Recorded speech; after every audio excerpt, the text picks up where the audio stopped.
ॐ सहनाववतु सहनो भुनक्तु सह वीर्यं करवावहै तेजस्विनावधीतमस्तु मा विद्विषावहै। ॐ शांति शांति शांति।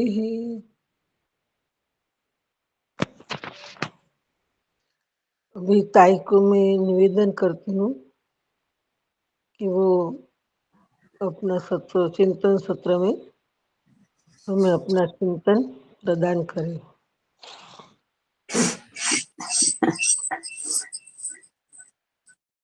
व्यास विद्यापीठ के सभी सुज्ञ श्रोताजनों को सप्रेम सादर नमस्कार।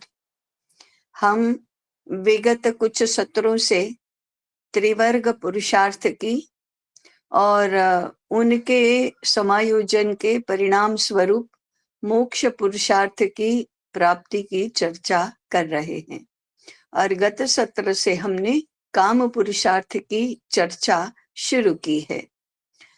सामान्य रूप से काम को हेय मानना, माने काम को छोड़ो, काम तो हमें गर्त में ले जाएगा, कामनाओं का त्याग करो, कामनाएं कम करो, कामनाओं पर विजय प्राप्त करो, ऐसा उपदेश सुनते आए हैं। कामिनी कांचन का त्याग करके सर्वसन्यस्त वृत्ति से जीवन जीना, ऐसा भी उपदेश कहा गया है।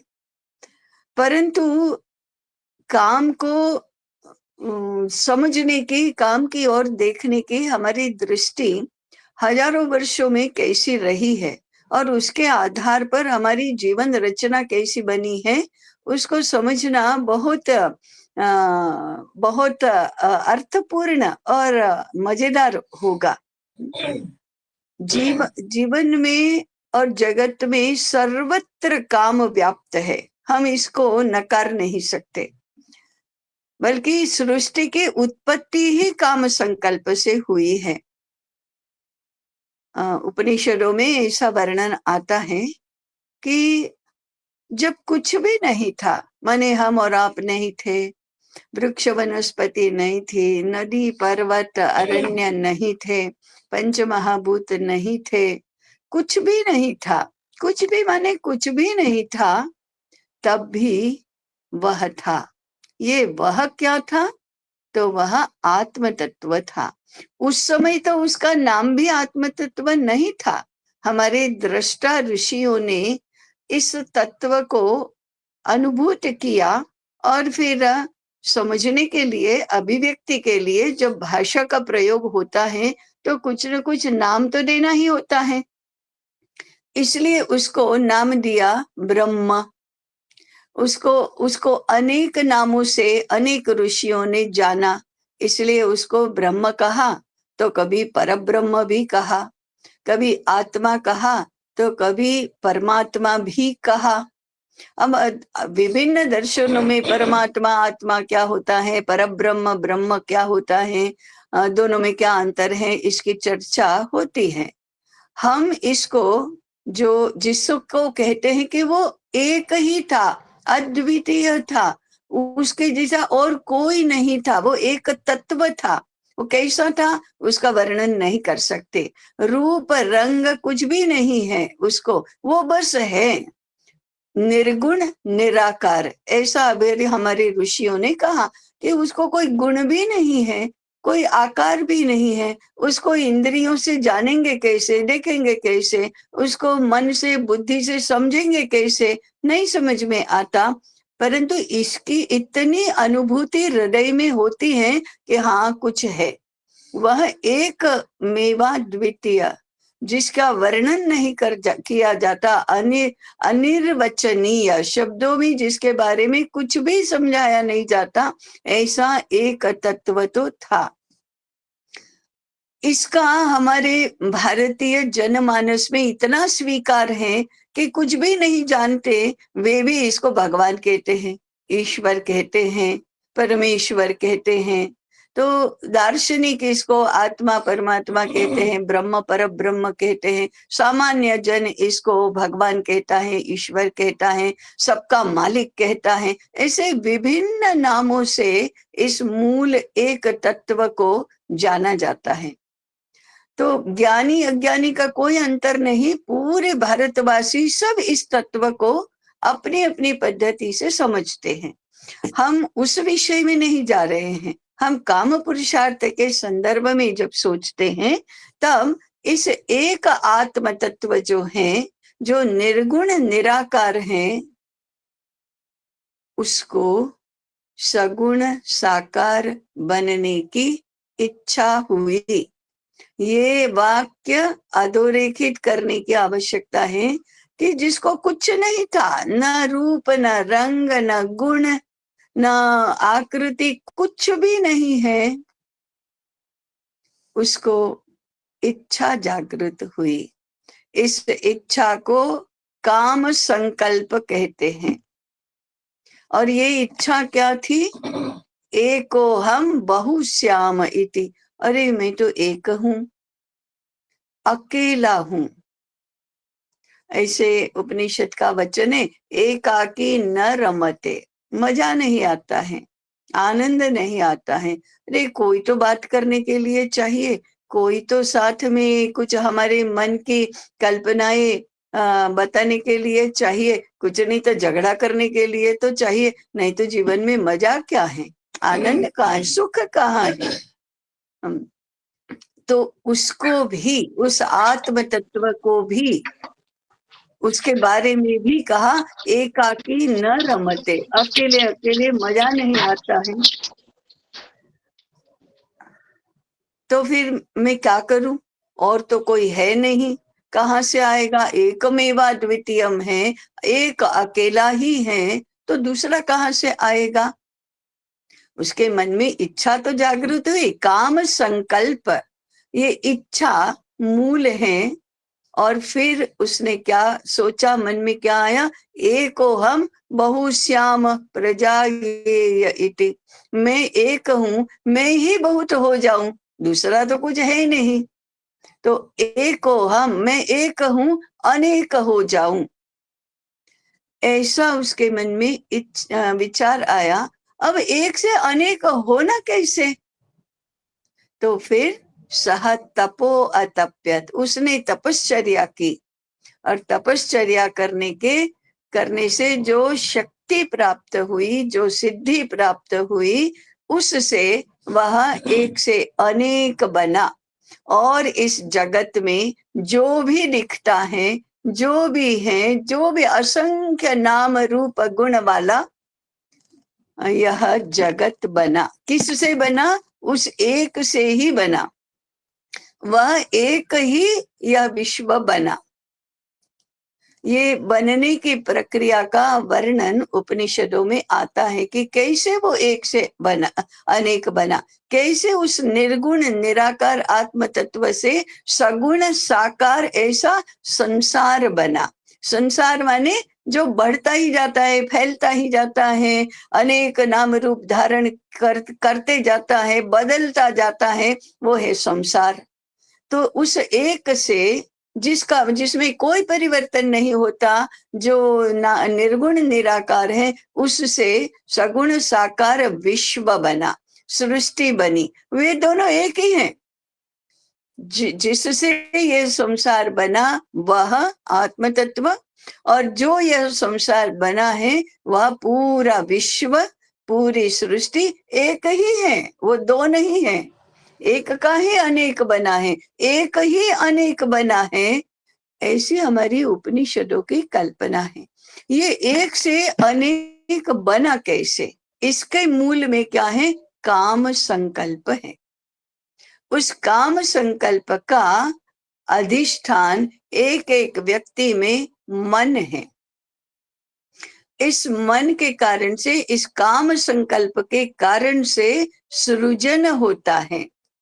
सृष्टि बनती है। सृजन के से ही बना शब्द है सृष्टि, तो ये सृष्टि बनती है। और यह सृष्टि में सर्वत्र फैला रहता है, अनुस्यूत रहता है, उसी से सारा परिवर्तन भी होता है। काम नहीं है तो सृजन नहीं होता। एक वृक्ष से जब दूसरा वृक्ष बनता है तो वह काम के कारण से बनता है। हम जो एक एक जीव से दूसरे जीव की उत्पत्ति होती है तो वह काम के कारण से होती है। तो काम ब्रह्मांड में, सृष्टि में, विश्व में सर्वत्र व्याप्त है। ये इस वर्णन का तात्पर्य क्या है? हम इसको नकार नहीं सकते, हम इसको हेय नहीं मान सकते, क्योंकि अगर हेय मानेंगे तो इस जीवन की जो प्रक्रिया है, इस संसार के बनने की जो प्रक्रिया है, उसको ही हम नकारेंगे, उसका ही हम तिरस्कार करेंगे, उसको उसकी भी हम उपेक्षा करेंगे, उसकी ही हम आलोचना करेंगे, उसकी ही हम निंदा करेंगे। ऐसा तो नहीं होता, ऐसा नहीं हो सकता। जिस जिस संकाम के कारण से आत्म तत्व एक का अनेक बना, उस परमात्मा के काम संकल्प को हम हेय कैसे मान सकते हैं? उसकी उपेक्षा कैसे कर सकते हैं? उसको नकार कैसे सकते हैं? उसको नकारने से भी वो होता है, वह नहीं होता तो हो नहीं सकता। तो फिर उसका स्वीकार करना है। उसको इस संसार की जो घटनाएं बन रही हैं, जो प्रक्रियाएं हो रही हैं, जो भी परिवर्तन हो रहे हैं, उसमें देखना है वो क्यों हो रहे हैं? काम संकल्प के कारण से ही हो रही है। हमारे मन में इच्छाएं जागृत हो रही है, वो क्यों जागृत हो रही है? काम मन का आश्रय लेकर हमारे जीवन में रहता है। इसलिए इस काम को हम पहले इतना व्याप्त होकर जो रहता है, उसको हमारे मन में जो प्रेरणा बनकर रहता है, कुछ भी करने की जो प्रेरणा होती है, उस रूप में समझना चाहिए। हम भी तो इच्छा हुई इसलिए तो सुनने के लिए बैठे हैं, इच्छा हुई कि सब लोग सुने इसको, इसलिए तो वक्ता बोलता है, इच्छा हुई इसलिए तो हम कोई भी काम करते हैं, बिना इच्छा के नहीं करते।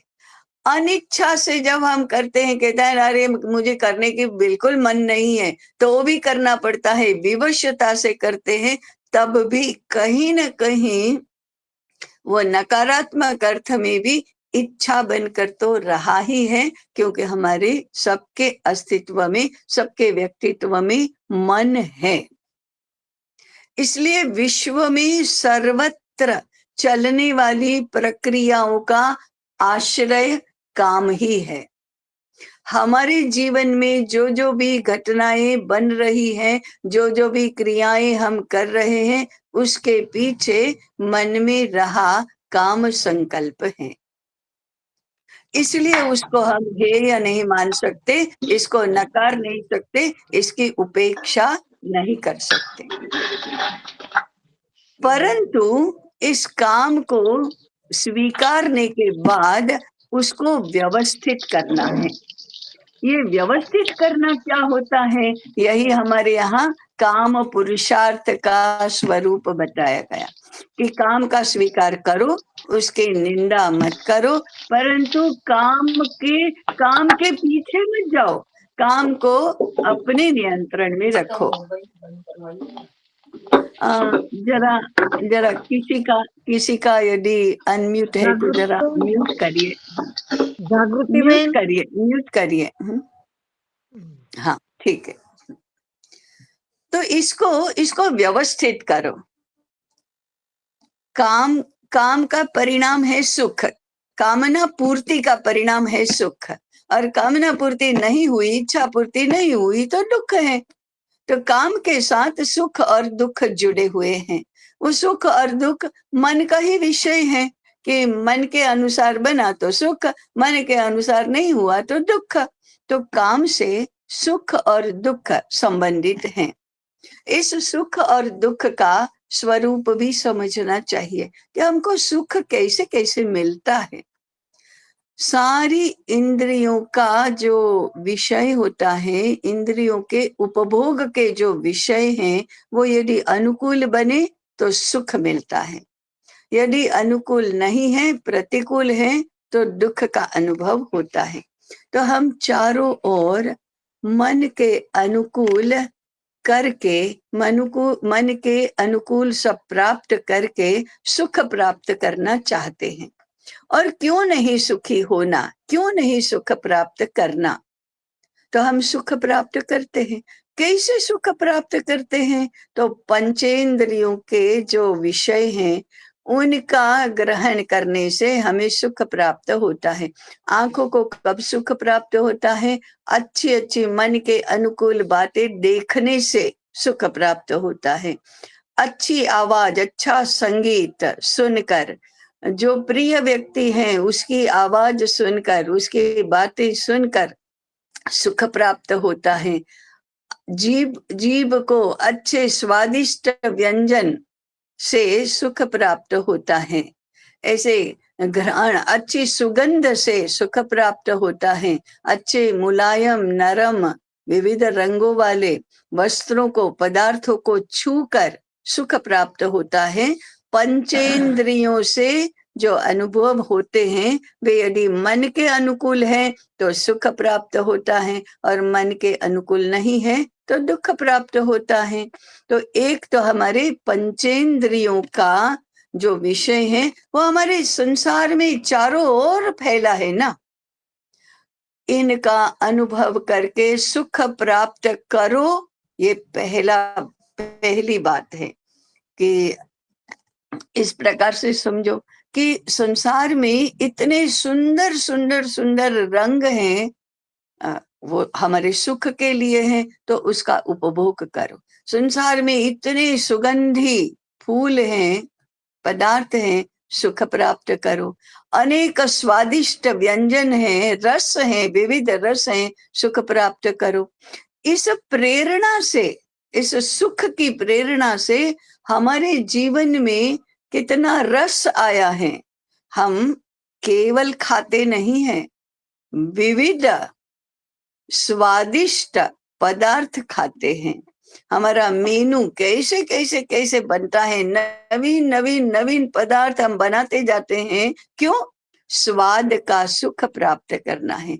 विविध रूप रंग वाले, डिजाइन वाले वस्त्र धारण करते हैं, चारों ओर इस रंगों की दुनिया है। क्यों? आंखों को सुख प्राप्त होता है। तो ये विश्व में जो इतनी सुंदरता है, इतनी विविधता है, उससे सुख का अनुभव करना, ये पहला चरण है। तो इसको नकारो नहीं, इसको नकारो नहीं, परंतु व्यवस्थित करो। व्यवस्थित करो का अर्थ है उसको विवेक पूर्वक उपभोग करो। हमारे ही व्यक्तित्व के जो विभिन्न पहलू हैं, उन पहलुओं का एक दूसरे से विरोध न हो, इस प्रकार से सुख प्राप्त करो। उदाहरण के लिए, हम जब भोजन करते हैं तब शरीर की पुष्टि होती है। शरीर के सप्त धातु की पुष्टि होना, पोषण होना, ये इसके लिए तो हम भोजन करते हैं, परंतु उसके लिए विभिन्न स्वाद का होना जरूरी नहीं है। कैसा भी हो, शरीर को तो पोषण प्राप्त होगा। वो जिस प्रकार से बनाना चाहिए उस पद्धति से बनाओ। देश काल के अनुसार, ऋतु के अनुसार, दिन के समय के अनुसार जो खाना चाहिए वो खाओ। स्वाद की क्यों परवाह करते हो? तो ये शरीर और प्राण के पोषण के लिए खाएंगे तो एक तत्व, एक आयाम हुआ, हम शरीर के लिए खा रहे हैं।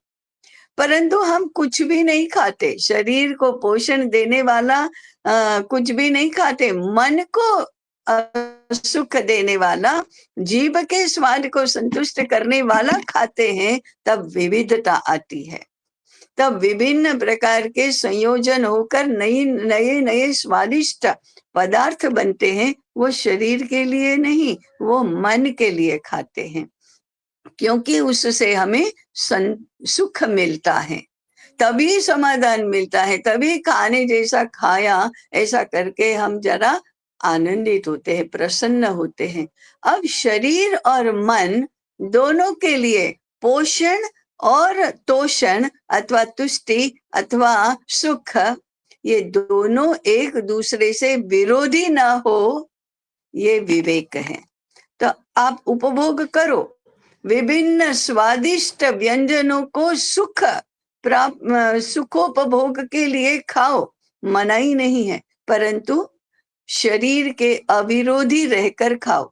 शरीर को, स्वास्थ्य को तो नुकसान हो रहा है, परंतु मन को संतुष्टि मिल रही है, माने मन को सुख मिल रहा है, ऐसा न करो। ये कौन कहता है ऐसा न करो? बुद्धि कहती है, विवेक कहता है। तो उपभोग करो, सुख प्राप्त करो, परंतु विवेक शून्य न बनो, यह काम को व्यवस्थित करना हुआ। तो काम को व्यवस्थित करना, ये अर्थ काम पुरुषार्थ का विकास का दूसरा चरण है। काम को है या न मानो, काम का स्वीकार करो, सर्वत्र फैला हुआ काम ही है, ये संसार काम के कारण से ही है, इसको समझो और स्वीकार करो, परंतु उसको विवेक पूर्वक अपनाओ। ये काम का उन्नयन है, काम की उपेक्षा नहीं है, अस्वीकार नहीं है, उन्नयन है। तो हम सर्वत्र हमको दिखता है कि हम विवेक पूर्वक काम का यदि नियमन करते हैं, बुद्धि के वश में रखते हैं, सही पद्धति से उपभोग करते हैं, तब हम काम का उन्नयन करते हैं, तिरस्कार नहीं करते। तो व्यवस्थित करना, काम को व्यवस्थित करना, ये पहला चरण है। काम पुरुषार्थ का यह एक महत्वपूर्ण आयाम है। उसके बाद धीरे धीरे उन्नयन करना, तो हमारे चारों ओर विभिन्न कलाओं के रूप में काम उन्नत स्वरूप में व्यक्त होता है, उन्नत स्वरूप धारण करता है।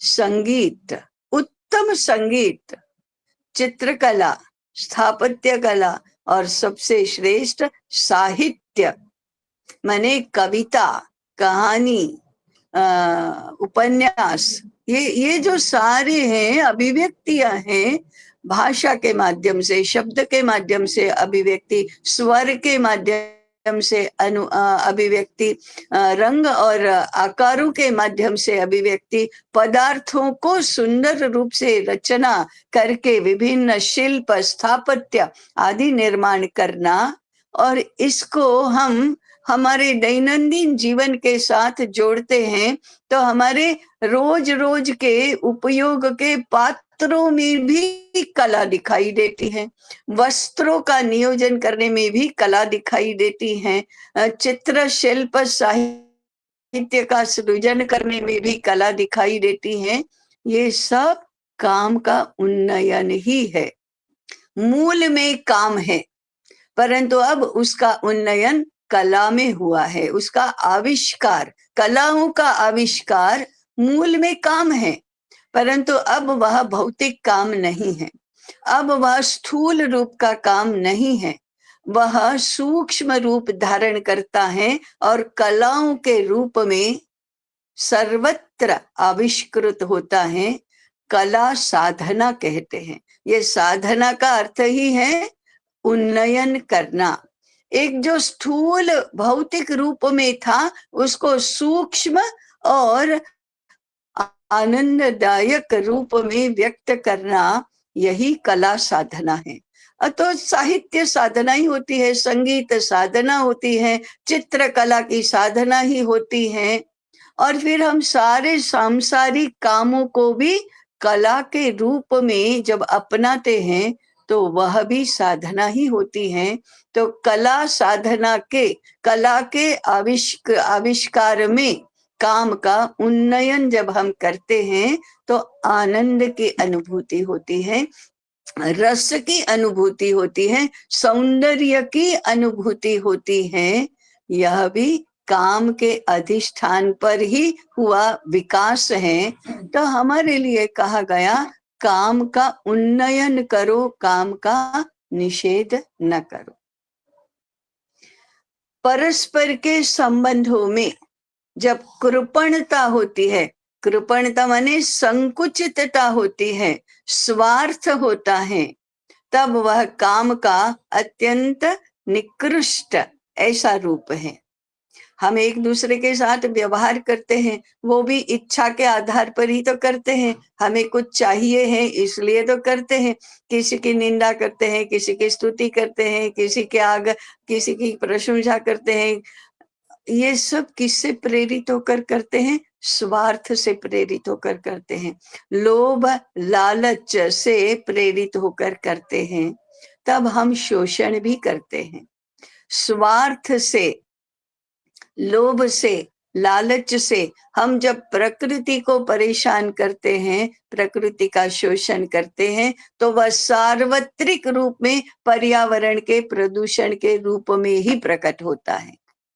पर्यावरण के प्रदूषण के पीछे मन की हीन भावनाएं तो हैं, स्वार्थ है, लोभ है, लालच है, नासमझी है, कुछ भी करो, हिंसा भी करो, हमें कोई आपत्ति नहीं। जब हम व्यापार में मिलावट करते हैं, पदार्थों में मिलावट करते हैं, दवाइयों में मिलावट करते हैं, खाद्य पदार्थों में मिलावट करते हैं, तब हम किस भावना से प्रेरित होकर करते हैं? मेरा, मुझे सब कुछ मिल जाए, इस भावना से तो प्रेरित होते हैं।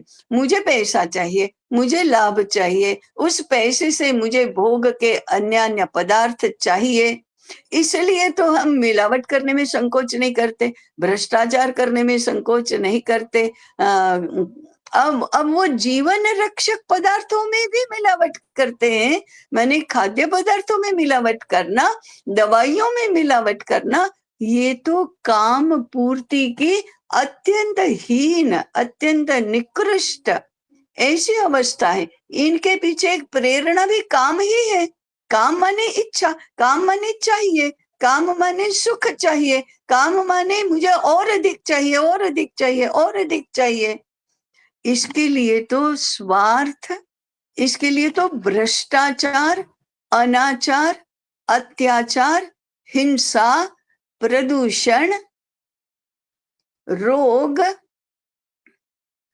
आदि सब फैले हैं। तो ये निकृष्ट काम को श्रेष्ठ बनाने के लिए, उत्कृष्ट बनाने के लिए साधना ही करनी पड़ती है। माने स्वार्थ छोड़ना पड़ता है, दूसरों का विचार करना होता है, और मुझे नहीं मिलेगा तो चलेगा, लेकिन बाकी सबको मिलना चाहिए। मेरे लिए मैं किसी का भोग न लूं, मेरे लिए मैं किसी को हानि न पहुंचाऊं, मेरे लिए मैंने, मेरे स्वार्थ के लिए, मेरे सुख के लिए मैं किसी को हानि न पहुंचाऊं, ये विचार करना और उसके आधार पर व्यवहार करना, ये काम का ही उन्नयन है। माने हमारी जो हीन भावनाएं हैं, उनको छोड़ते छोड़ते, फिर हमारी जो काम करने की पद्धति है उसको परिष्कृत करते करते, उसमें सुधार करते करते उसका उन्नयन करना, उसको उत्कृष्ट बनाना, ये काम का उन्नयन, ये विकास की यात्रा है। हम काम को छोड़ नहीं रहे हैं, हम काम की निंदा नहीं कर रहे हैं, काम को ही परिष्कृत करते करते, नियमन में रखते रखते, विवेक पूर्वक उसको भोगते भोगते हम उन्नयन करते हैं। तो काम का रूपांतरण, काम का उन्नयन प्रेम में होता है। अब हम मन से प्रेरित होकर नहीं कर रहे हैं व्यवहार, हृदय से प्रेरित होकर कर रहे हैं, तो उसमें प्रेम होता है। अब प्रेम के सारे सहचारी भाव हैं अभय, माने मुझे अब कोई भय नहीं है। आनंद, अब ये सुख नहीं है, सुख की परिणति आनंद में होती है। सुख का तो विरोधी शब्द है दुख, आनंद का कोई विरोधी शब्द नहीं है। कभी हम कहेंगे कि विषाद, नहीं, विषाद ये आनंद का विरोधी शब्द नहीं है।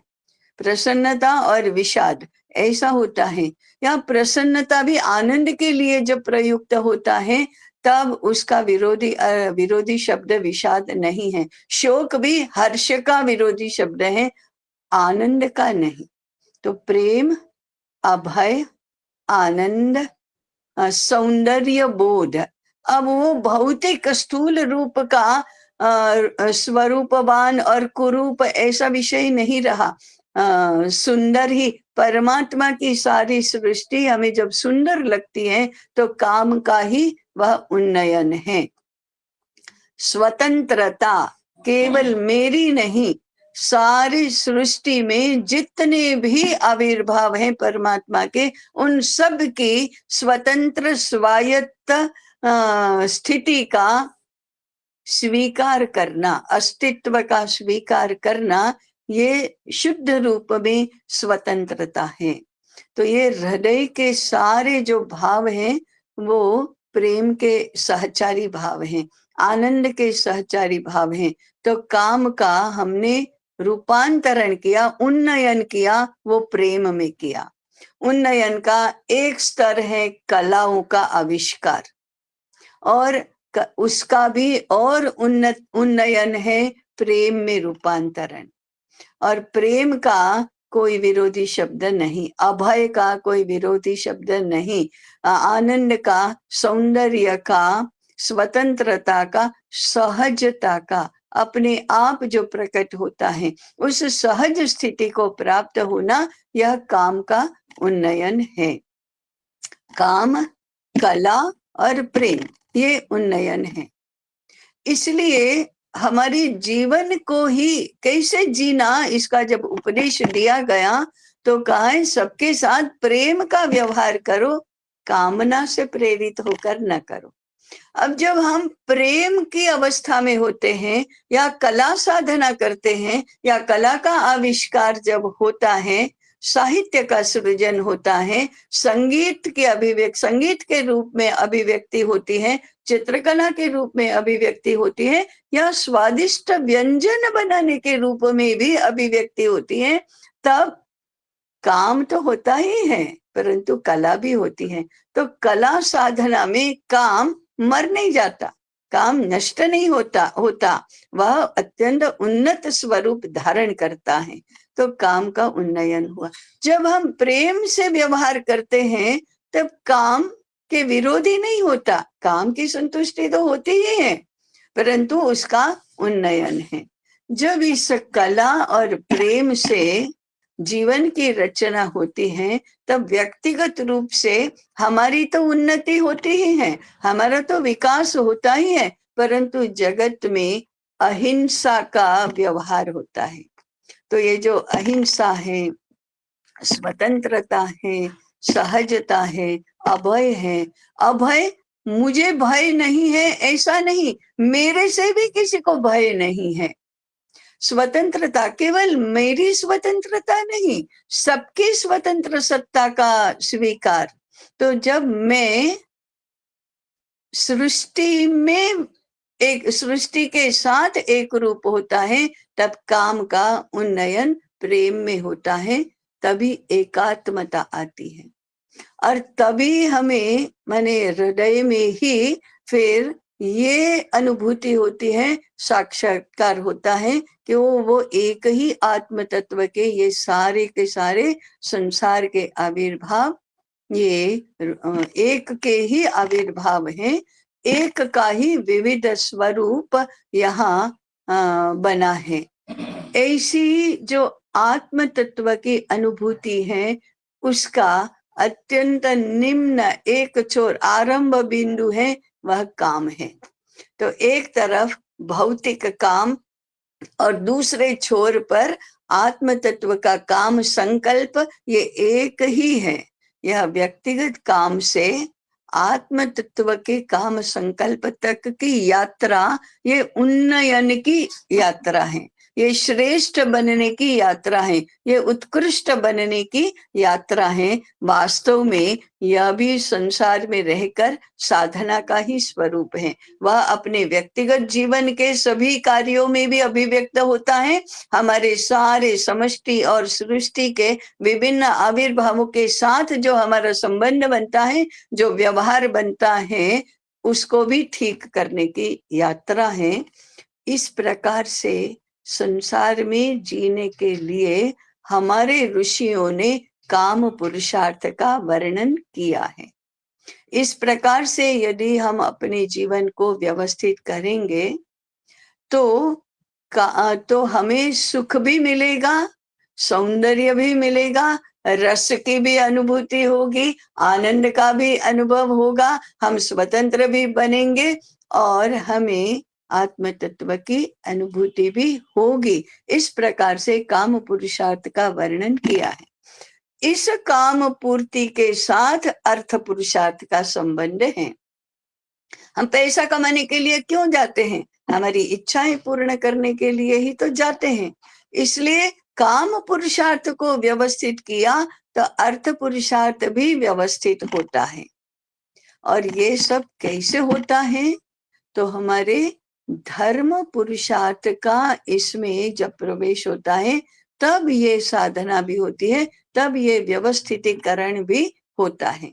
इसलिए काम हमारे जीवन व्यवहार की मूल प्रेरणा, अर्थ ये उस प्रेरणा से जो इच्छाएं जन्मती हैं उसकी प्राप्ति के लिए, उसकी पूर्ति के लिए किया जाने वाला हमारा व्यवहार वह अर्थ पुरुषार्थ हुआ। और उन दोनों का धर्म के अविरोधी होना ये उसका सही स्वरूप है। इसलिए हम अगले सत्र में अब धर्म पुरुषार्थ का चिंतन करेंगे और अंततोगत्वा इन तीन पुरुषार्थों का समायोजन हमें मोक्ष का परिणाम देता है। मोक्ष के लिए अलग से हमें कुछ करना नहीं पड़ता है। इन तीनों को व्यवस्थित करो तो फिर आगे मोक्ष तो अपने आप मिलने वाला है। मोक्ष की चिंता, मोक्ष के लिए चर्चा चिंतन करने की इतनी अधिक आवश्यकता नहीं है जितनी इन तीन पुरुषार्थों की है। इसलिए व्यास मुनि ने कहा है धर्माद अर्थश्च कामश्च सधर्म किंतु सेव्यते। हमारे लोक व्यवहार की ओर देख कर ही व्यास मुनि ने कहा ऊर्ध्व बाहु विरौम्येश नैव कश्चित् शृणोति मे। अरे मैं हाथ उठा उठा कर कह रहा हूं, अरे कोई सुन ही नहीं रहा है क्या? धर्माद अर्थश्च कामश्च सधर्म किन्न सेव्यते। धर्म से ही अर्थ और काम की सिद्धि होती है, उस धर्म का सेवन क्यों नहीं कर रहे हैं? तो कलियुग के प्रारंभ में व्यास मुनि ने ये कहा और इसलिए कलियुग का जीवन काम प्रधान हो गया। काम प्रधान होने के कारण से हमारे अर्थ पुरुषार्थ को विपरीत दिशा प्राप्त हुई और इसके कारण से धर्म की उपेक्षा हुई।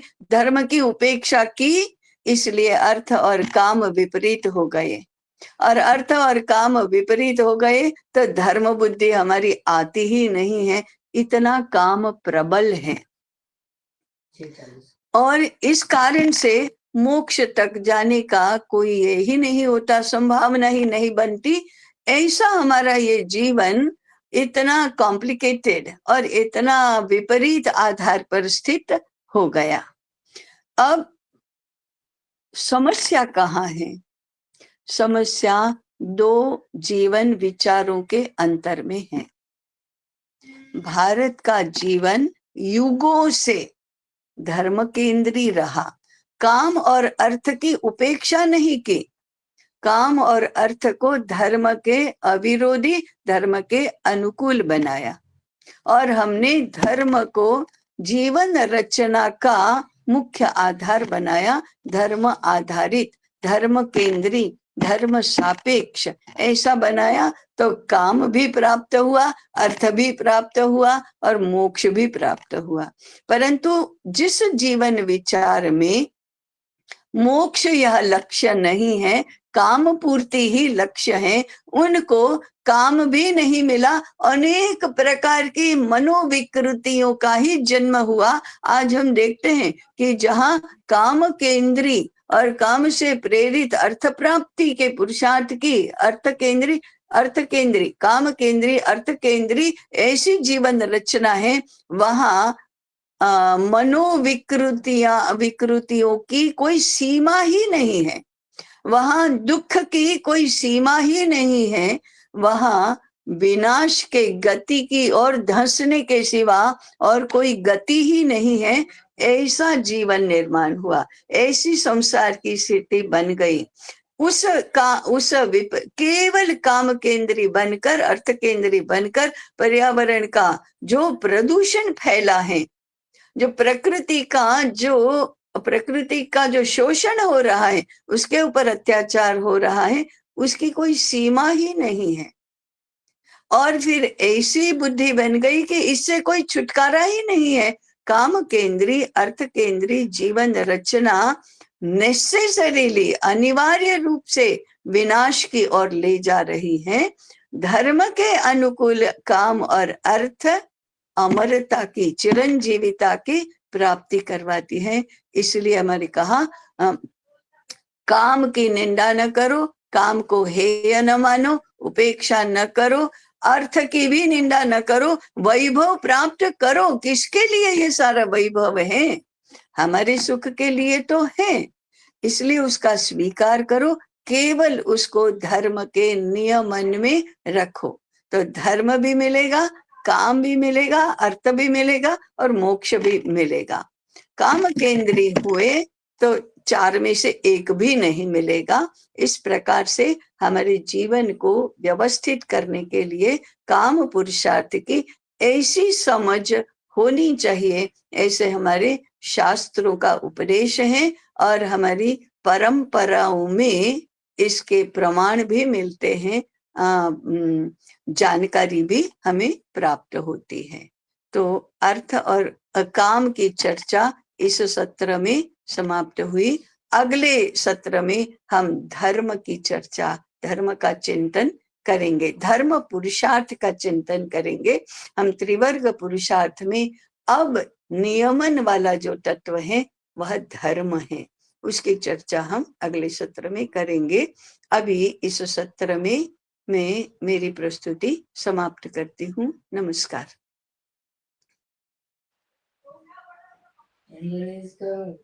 जिसको अभी कोई प्रश्न है या कोई अपना सुझाव है तो वो अपना हाथ ऊंचा कर सकते हैं।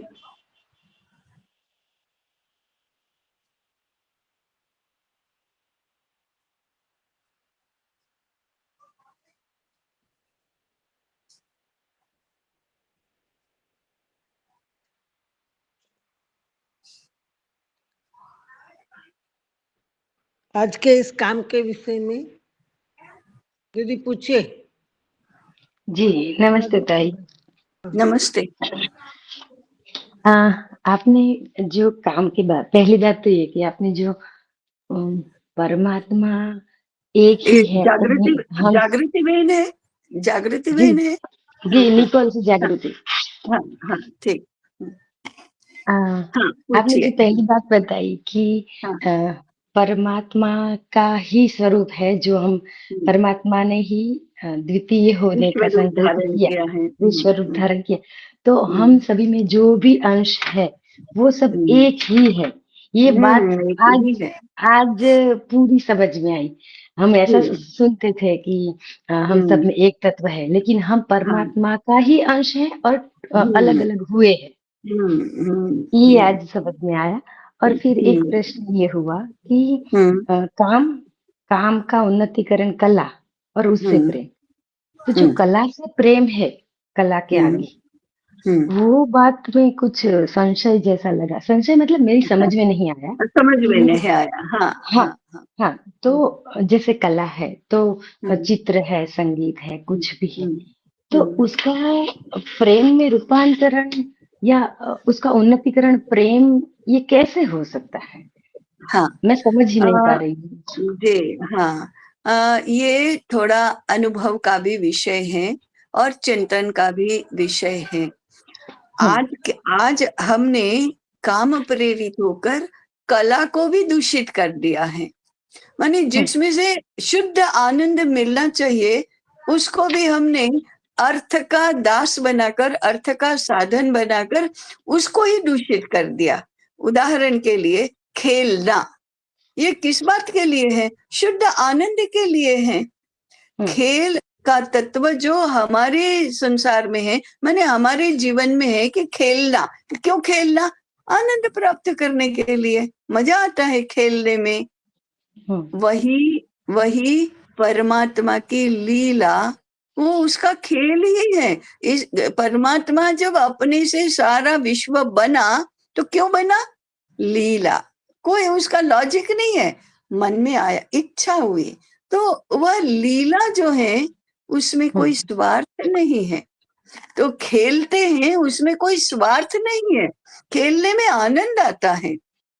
परंतु उस खेल को हम बाजार में ले आए, हम बाजार में ले आए तो खेलों की स्पर्धा, क्रिकेट होता है, फुटबॉल होता है, कबड्डी होता है, पैसा कमाने के लिए हो गया। तो हमने खेल को आनंद का स्रोत न रखकर पैसे के लिए उसको उपयोग में लिया, तो खेल भावना ही समाप्त हो गई, ये निकृष्ट हुआ। परंतु शुद्ध खेल की भावना है, उसमें तो मैत्री ही है, उसमें तो शुद्ध आनंद ही है, उसमें तो मजा ही लेना है, उसमें रस ही है। तो फिर उससे, खेल भावना से जो दूसरों के साथ हम व्यवहार करते हैं, उससे आनंद और प्रेम की ही, हम ऐसे प्रेम से ही सबके साथ जुड़ते हैं। उसमें जीतने से हमारे अहंकार की तुष्टि होना, ये तो प्रेम में रूपांतरण नहीं हुआ।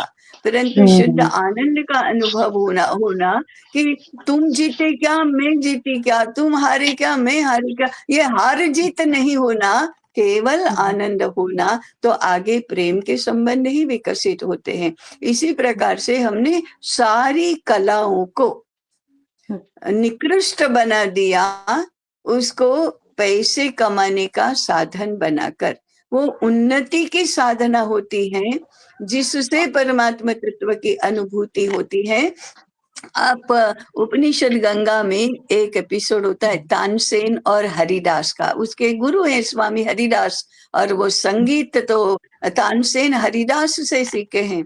अकबर एक बार कहता है तानसेन को कि तुमसे भी अच्छा कोई गाता है क्या? तो कहते हैं हाँ, मेरे गुरु स्वामी हरिदास है, वो मेरे से भी अच्छा गाते हैं। तो अकबर ने पूछा कि मैं उनका संगीत सुनना चाहता हूँ। तो कहता है तुम्हारे कहने से स्वामी हरिदास तुम्हारे दरबार में नहीं आएंगे, तो तुम्हारे कहने से, तुम्हारी मर्जी से नहीं गाएंगे। हाँ, तो मैं जाऊंगा सुनने के लिए। हाँ, लेकिन वो तुमको सुनाने के लिए नहीं गाएंगे। जब राधा रानी का हुक्म होगा तब राधा रानी को और श्याम सुंदर को रिझाने के लिए वो अपने गाएंगे, तब वो सही संगीत होगा। तो ये संगीत का आलंबन क्या है? राधा रानी जब कहेगी कि गाओ, तब मैं गाऊंगा, उसको रिझाने के लिए ये संगीत साधना है, और इसका रूपांतरण प्रेम में ही हुआ। आनंद तो है ही, परंतु प्रेम भी है। तो मैं क्यों गाता हूँ, क्यों नृत्य करता हूँ? भगवान शंकर का नृत्य, यही तो संसार में नृत्य के मूल प्रेरणा है। तो वो नृत्य क्यों है? वो नृत्य एक तो आनंद के आविष्कार के लिए है, और इस सृष्टि में तांडव नृत्य जब करते हैं तो सृष्टि का, हम कहते हैं कि नाश करने के लिए नहीं, हीन प्रवृत्तियों को नष्ट भ्रष्ट करके पुनः सृष्टि का संतुलन करने के लिए, पुनः सर्जन करने के लिए नृत्य होता है।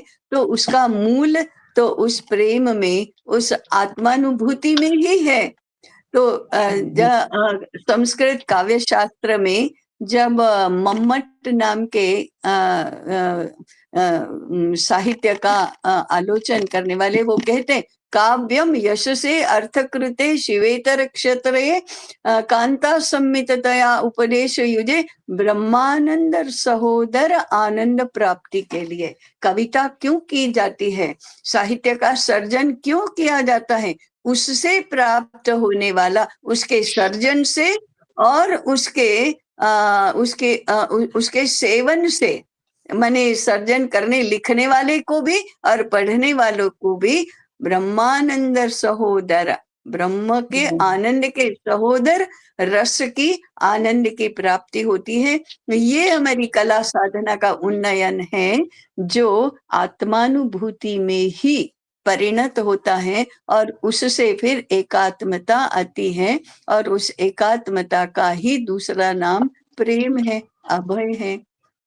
ऐसे उन्नयन का स्वरूप हमारे यहाँ बताया गया है।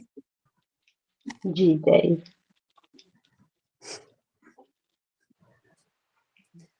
कुछ भैया जी कुछ यहाँ से मेरा प्रश्न था ये है कि आज की आधुनिकता के समय में धर्म के नियमन से सभी लोग हट चुके हैं और मैं युवा हूँ, खासकर युवाओं के लिए मेरा यह रहेगा कि स्वतंत्रता के चक्कर में धर्म से हटके वो कामनाओं के गर्त में इतने फंस गए हैं कि अब वो उससे बाहर नहीं आ पा रहे हैं, तो उसको वापस कैसे धर्म के नियमन में लाएं? क्या गुरु की आवश्यकता, गुरु के अधीन रहना आवश्यक है या फिर कोई और युक्तियां आदि? नहीं, सबसे पहले तो गुरु की ही आवश्यकता है। और कौन है गुरु? माता प्रथमो गुरु। माता के कहे अनुसार करो। माता ने चिंता करना चाहिए कि वो अपने बालक की गुरु कैसे बने, उसके बिना क्या संभव है। पिता द्वितीय, तो माता पिता गुरु हैं, शिक्षक गुरु हैं, धर्माचार्य गुरु हैं, शास्त्र हमारे गुरु हैं, पुराण कथाएं गुरु हैं, यही तो सब गुरु हैं। तो ये सारे गुरु हमें सिखाने की व्यवस्था तो करते ही हैं, चिंता तो करते ही हैं। अब ये इन्होंने जब चिंता छोड़ दी तो फिर हमें गर्त में जाना तो बालक के लिए अनिवार्य बन जाता है, दूसरी गति ही क्या है। इसलिए धर्म शिक्षा ये काम और अर्थ को व्यवस्थित करने के लिए अत्यंत आवश्यक है और इस धर्म शिक्षा की व्यवस्था पहले बड़ों ने करनी चाहिए और बाद में छोटों ने उसका अनुसरण करना चाहिए। वही तो हमारी शिक्षा का भी सार है कि शिक्षा क्या है, धर्म सिखाती है, वही तो शिक्षा है। तो काम और अर्थ को नियमन में कैसे रखना, उसको नष्ट नहीं करना, उसकी निंदा नहीं करना, उसको व्यवस्थित करना, इसके लिए धर्म है। और वह धर्म सिखाने की जो व्यवस्था है वही तो शिक्षा है। इसलिए हमारा सूत्र है, शिक्षा को क्या है, धर्म सिखाती है वही शिक्षा है। और उसका आधार क्या है, ज्ञान है। तो भारत तो ज्ञाननिष्ठ देश है। इसलिए काम और अर्थ की चर्चा करने के बाद हम उन दोनों को व्यवस्थित करने वाला धर्म तत्व क्या है उसकी चर्चा हम आगे करने वाले हैं। और इस त्रिवर्ग को हमारी शिक्षा का आधार बनाना और हमारे समस्त जीवन व्यवहार में उसको व्यवस्थित करना, यही तो जीवन विकास का सूत्र है।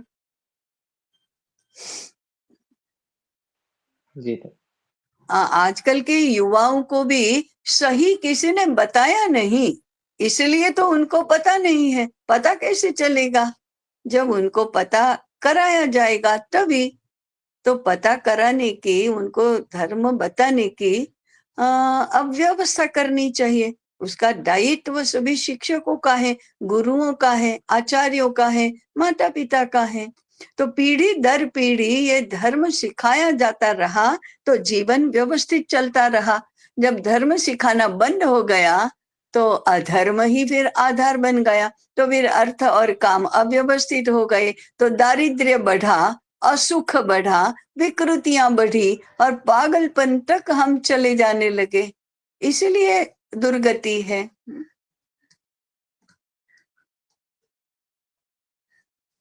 जी अनुपमा जी। ताई नमस्ते, सबको नमस्ते। ताई नमस्कार। मुझे आपकी बात पूर्ण तरह हाँ, बहुत अच्छा लगता है, परंतु कुतर्क जब होता है ना कि जब तो उसके हाँ, लिए कोई औषधि नहीं है, मुझे पता है। फिर भी मन को न भटकते हुए, और we can see very good children going in विपरीत पाथ, बहुत आतंक पैदा होता है, हाँ, कुल का होता है। नाश होना, हम्म, कुटुंब में हम्म, अस्त व्यस्तता फैलाते हैं अपने कुतर्क से। तो इस समय में जो आतंक और एक थोड़ा गुस्सा भी आता है, इसको हम अपने आप को नियंत्रण में कैसे रखें, अपनी दृष्टि को अपने कार्य में विश्वास के साथ कैसे आगे बढ़ाए, इसके लिए कुछ आप गुरु के नाते कुछ बोलेंगे तो हाँ, इट विल बी। हाँ, हाँ, नहीं, मैं नहीं, जो हमारे शास्त्रों ने कहा, आचार्यों ने कहा, उसी को तो मैं भी प्रस्तुत करने का प्रयास कर रही हूँ। ये मेरा नहीं है, हमारी परंपरा में आचार्यों ने, शास्त्रों ने, गुरुओं ने जो कहा है, उपदेश किया है, वही तो है। इसलिए बचपन से हमको शिशु संगोपन कैसे करना, गर्भ संस्कार कैसे देना, यहाँ से तो शुरू होता है, और ये माता पिता से ही शुरू होता है, फिर शिक्षकों से वह आगे बढ़ता है। तो बहुत छोटी छोटी छोटी बातें, इसलिए कहा ना, लालयेत पंचवर्षाणि, 5 वर्ष के बालक है तब तक तो लालन पालन करो और संस्कार दो, फिर 10 वर्षाणि ताडयेत, ये केवल बाल अवस्था के लिए नहीं, हम सब के लिए बहुत आवश्यक है। ताड़न करना माने अनुशासन में रहो। अब एकदम छोटे बच्चों के लिए, माने 6 वर्ष के, 8 वर्ष के बच्चों के लिए एकदम सामान्य सामान्य क्रियाएं बताई गई। क्या? स्थिर बैठो। बच्चे स्टेच्यू खेलते हैं ना, तो स्थिर रहो, तो आप स्थिर बैठो, शिथिल शरीर करके बैठो, मौन रहो, बोलना नहीं। अब नहीं रहा जाता मौन, आंखें बंद करके बैठो, सेवा करो, पशु पक्षियों को दाना डालो, चारा खिलाओ। हमारे पास कोई भी वस्तु है तो दूसरे को बिना दिए मत खाओ, मत उपभोग करो। अभी कितनी छोटी छोटी बातें हैं ना, ये छोटी छोटी बातों से शुरुआत करेंगे तो मन को नियमन में रखना संभव होगा। जो हाथ में आया, जो सामने पड़ा, वो खाओ नहीं। तो बड़े कभी कभी छोटों की इच्छाओं को नकारते हैं, नहीं करना। क्यों नहीं करना? मन में आया वो करना, ये नहीं होना चाहिए। ना कहने का अभ्यास करो। तो बड़ों ने ना कहना भी तो चाहिए बच्चों को। तो ना ही नहीं कहेंगे, वो प्रेम नहीं है, वो छद्म प्रेम है, आभासी प्रेम है, उनके विकास हम नहीं कर रहे हैं, ऐसा है। जब मिट्टी के घड़े को चाक पर से उतारने के बाद भट्ठी में नहीं डाला जाता, अग्नि में नहीं डाला जाता, तो वो पकता नहीं है, वो कच्चा ही रह जाता है, पानी भरने के काम में नहीं आता है, और ऐसे टिच करेंगे तो फूट जाता है, टूट जाता है। हमारे बच्चों को हम कच्चे घड़े बना रहे हैं। किसी भी बात का मना नहीं करना, किसी भी बात को बस करो माने करो, नियमन में नहीं रखना, ये सब प्रेम के आविष्कार नहीं है। ये नासमझी का प्रेम है, छद्म प्रेम है, आभासी प्रेम है। उससे हमारे बच्चे पक्के नहीं बनते, पक्के घड़े जैसे नहीं बनते हैं। तो ये छोटी छोटी बातों से ही आगे बढ़ते हैं। बच्चे बड़ों के रखने से नियमन में रहते हैं, फिर तरुण होते हैं, युवा होते हैं, तो स्वयं ही नियमन में रहते हैं। तो स्वयं अनुशासन, स्वयं नियमन, तो स्वयं विवेक, फिर उसे स्वतंत्रता का विचार आता है। स्वैर, मन स्वैर होता है, बुद्धि स्वतंत्र होती है। तो तंत्र का तो विकास करो, उसके लिए मन को नियमन में रखो बाल अवस्था में।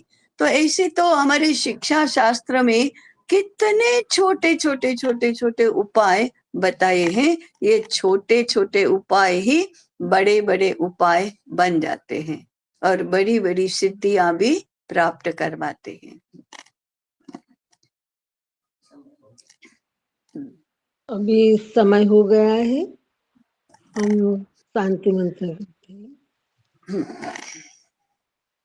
सर्वे भवन्तु सुखिनः, सर्वे सन्तु निरामयाः, सर्वे भद्राणि पश्यन्तु, मा कश्चित् दुःखभाग् भवेत्।